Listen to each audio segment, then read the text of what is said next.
कीमती शेर दे रहा हूं, आप इस्तेमाल करें कि हम मुकद्दर के धनी हैं, इसमें कोई शक नहीं, कादरी है, जन्नती है, इसमें कोई शक नहीं। हम समझ गए, बस 10 मिनट नहीं जाएगा, हमको लगता है 7.5 मिनट में मैं लपेट दूंगा मैं। हम मुकद्दर के धनी हैं, इसमें कोई शक नहीं, कादरी है, जन्नती है, इसमें कोई शक नहीं। और मैं ये शेर आपके समातों के हवाले करने जा रहा हूँ कि जो हुजूर ताजुश शरिया के जो मुरीद होंगे, जो उनसे इश्क करते होंगे, ये शेर सुन करके वो खामोश कभी नहीं बैठेगा। अभी देखना मुझे ये है कि हुजूर ताजुश शरिया के कितने दीवाने यहाँ पे बैठे और कितने मुरीदान बैठे हैं यहाँ पे, कि हम मुकद्दर के धनी हैं, इसमें कोई शक नहीं, कादरी है, जन्नती है, इसमें कोई शक नहीं। और गायबाना तौर पर हम सबकी हिफाजत के लिए, गायबाना तौर पर हम सबकी हिफाजत के लिए अब भी अख्तर अजहरी है, इसमें कोई, अब भी अख्तर अजहरी है, इसमें कोई शक नहीं, अब भी अख्तर अजहरी है, इसमें कोई शक नहीं। करबला की रेत पर सोया हुआ है देख लो, करबला की रेत पर सोया हुआ है देख लो। मस्जिदों में ढूंढते हो कौन से इस्लाम को, मस्जिदों में ढूंढते हो कौन से इस्लाम को। और चलो चलकर सलाम करें उस घराने को, चलो चलकर सलाम करें उस घराने को, हुसैन पाल के जिसने दिया समाने को, हुसैन पाल के जिसने दिया समाने को। दुरूद पाक पढ़िए, अल्लाहुम्मा सल्ली अला सय्यदना मौलाना मुहम्मदिन बारिक वसल्लम सलातन व सलामन अलैका या रसूलल्लाह सल्लल्लाहु तआला अलैहि वसल्लम। आप महफिल पाक में बैठे तो सुभान अल्लाह अल्हम्दुलिल्लाह का विर्द करते रहें। जब जब नबी का नाम आप सुने माशा अल्लाह और अपना अंगूठा चूम लिया करें, अल्हम्दुलिल्लाह सुभान अल्लाह कहते रहे, खुदा का जिक्र करते रहे। अल्लाह तबारक व तआला ने जमीन की तख्लीक फरमाई, आसमान की तख्लीक फरमाई, चांद और सूरज को पैदा किया, खर्च के सारी चीज को पैदा किया, अर्श आसम को पैदा किया, लौह कलम को पैदा किया, सूरज और मगरिब को पैदा किया, शुमाल और जुनूब को पैदा किया।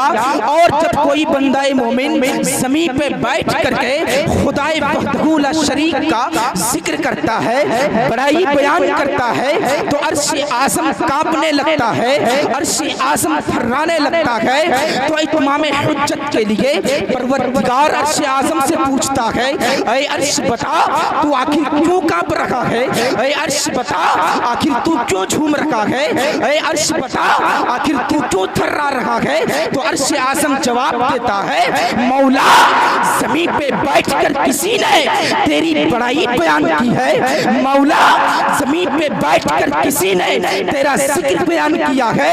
और अल्लाह तबारक व तआला अर्श आज़म से पूछता है, ऐ अर्श बता तू कब तक हिलता रहेगा, कब तक थर्राता रहेगा, कब तक कांपता रहेगा। तो अर्श आज़म जवाब देता है, मौला मैं उस वक्त तक कांपता रहूंगा, उस वक्त तक हिलता रहूंगा, उस वक्त तक थर्राता रहूंगा जब तक उस महफिल में एक इंसान की मग़फ़िरत ना कर दी जाए। मैं उस वक्त तक मैं कांपता रहूंगा, मैं कांपता रहूंगा, मैं थर्राता रहूंगा मैं। अमा यार हम तो इंसान है, इंसान। जब नबी नबुव्वत का ऐलान नहीं किए थे उस वक्त उतबा भी कहता था मोहम्मद बड़े अमीन है, शैबा भी कहता था मोहम्मद सच्चे इंसान है, अबू जहल भी कहता था मोहम्मद बहुत अच्छे इंसान है। लेकिन बज़ाहिर मेरे नबी इस्लाम की तबलीग करते रहे। और जब नबुव्वत का जब ऐलान किया और जब नबुव्वत का ऐलान करने के बाद नबी जिस गली से गुजर जाते, नबी की नबूवत देखकर भी सजरो हजर भी कलमा पढ़ने लगता था, उससे खुशकोतर भी कलमा पढ़ने लगता था।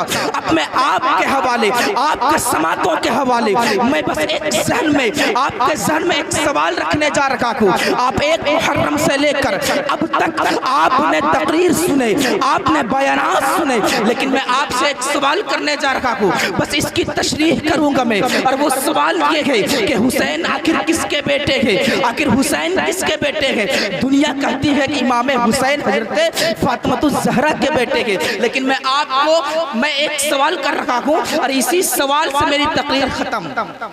तैयार है आप लोग? आप लोग सपोर्ट नहीं कर रहे हैं,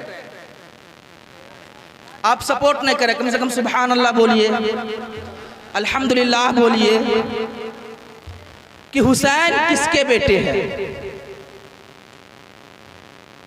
क्योंकि किसी की भी बेटी हो, चाहे वो हाजी की बेटी हो, आलिम की बेटी हो, मुहद्दिस की बेटी हो, मुफ्ती की बेटी हो, चाहे किसी की भी बेटी हो, हिंदुस्तान से लेकर अमेरिका तक, कन्याकुमारी से लेकर कश्मीर तक, चाहे किसी की भी बेटी हो, अगर वो बेटी, अगर किसी की भी बेटी अगर सन्ने बुल्लूग पार कर जाए, फिर वो मुतवातिर एक महीना नमाज नहीं पढ़ सकती है, फिर वो एक महीना लगातार वो इबादत नहीं कर सकती है। लेकिन मैं आपको बताता चलूं मैं, लेकिन वही बच्ची जब वो सन्ने बुल्लूग पार नहीं की थी, जब वो बालिगा की मंजिल तक पार नहीं की थी, जब वो बालिगा नहीं हुई थी, वही बच्ची मुतवातिर एक महीना लगातार वो इबादत करती थी, मुतवातिर वो एक महीना रोजा भी रखती थी, मुतवातिर एक महीना वो नमाज भी पढ़ा करती थी।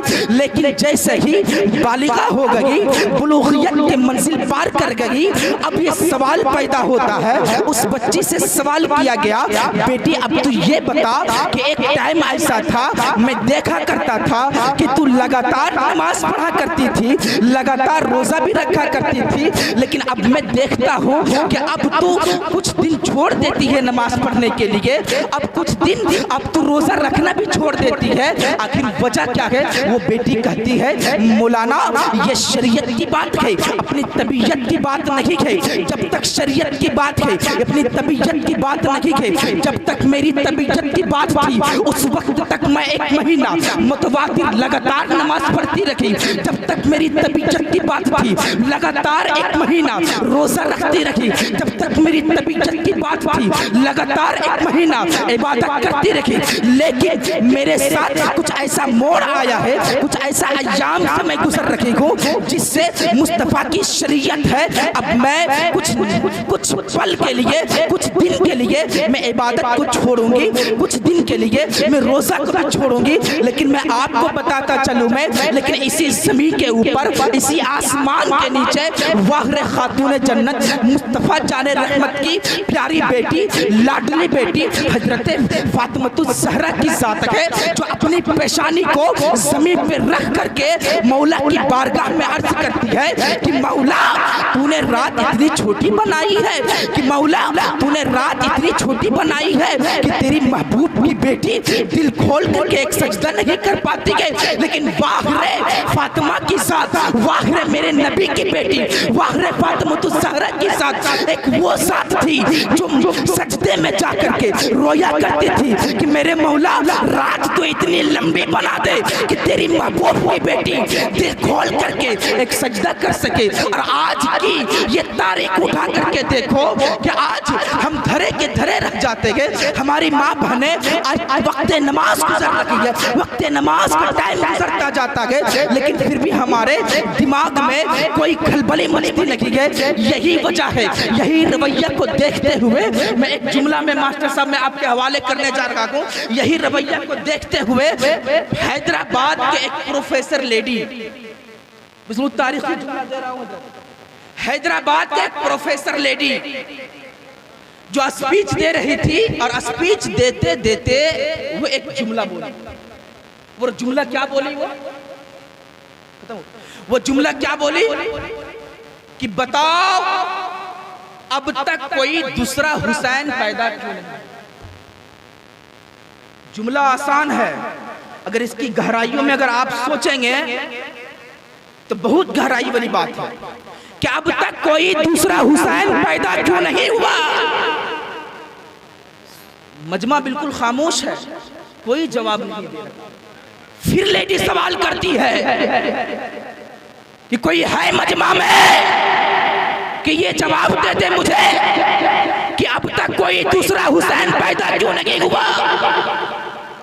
उसी मजमे में एक नहीफो नातवा ज़ईफुल उम्र एक शख्स खड़ा होता है, एक इंसान खड़ा होता है और लड़खड़ाती हुई जुबान से उस लेडी से कहती है, उस लेडी से कहता है कि मैडम साहिबा, आप हमें ये बोलकर शर्मिंदा ना करें, मैं आपको जवाब देता हूं कि अब तक कोई हुसैन को क्यों नहीं पैदा हुआ। अरे हुसैन पैदा होता कैसे, अब तक कोई दूसरी फातिमा पैदा नहीं, अब तक कोई दूसरा फातिमा कोई पैदा ही नहीं, तो हुसैन कैसे पैदा हुआ। गौर व फिक्र करने की बात है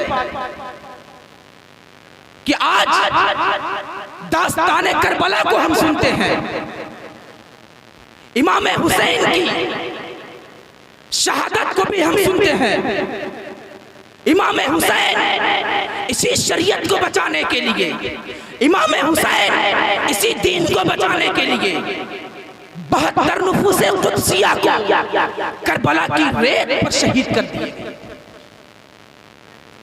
जब वो बच्ची को पूछा गया कि 1 महीना लगातार तुम नमाज क्यों नहीं पढ़ती है, तो वो बच्ची जवाब देती है कि मौलाना, आपको शरीयत मालूम नहीं है कि औरतों के कुछ ऐसे मखसूस अय्याम आते हैं जिसमें इबादत भी छोड़नी पड़ेगी।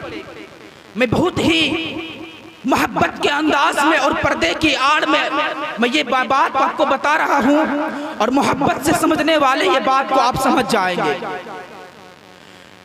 जब वो कहती है कि कोई लगातार ऐसे नमाज नहीं पढ़ सकती है, लेकिन आपको बताता चलूं मैं, ये शरीयत का कानून है कि जो खून आता था अब वो खून बंद है। शरीयत का ये कानून है कि वो खून को आना भी जरूरी है और उस खून को रुक जाना भी जरूरी है। जब उस बच्ची की उम्र हो जाती है, माँ बाप शादी कर देते हैं। शादी करने के बाद वो दिन भी देखना पड़ता है जब वो बच्ची हमल से हो जाती है। अल्लाहु अकबर। लेकिन शरीयत का ये कानून है कि वो खून का रुक जाना भी ज़रूरी है और वो खून का निकलना भी ज़रूरी है। लेकिन मैं आपको बताता चलूँ लेकिन यहाँ पे एक बात समझने की बात है कि अफजल रसा यहाँ पे आपको संभल करके गुफ्तगू करने की बात है। ये कोई आम हस्ती या आम औरत की बात नहीं हो रही है, बल्कि महबूब की लाडली बेटी की बात हो रही है, बल्कि महबूब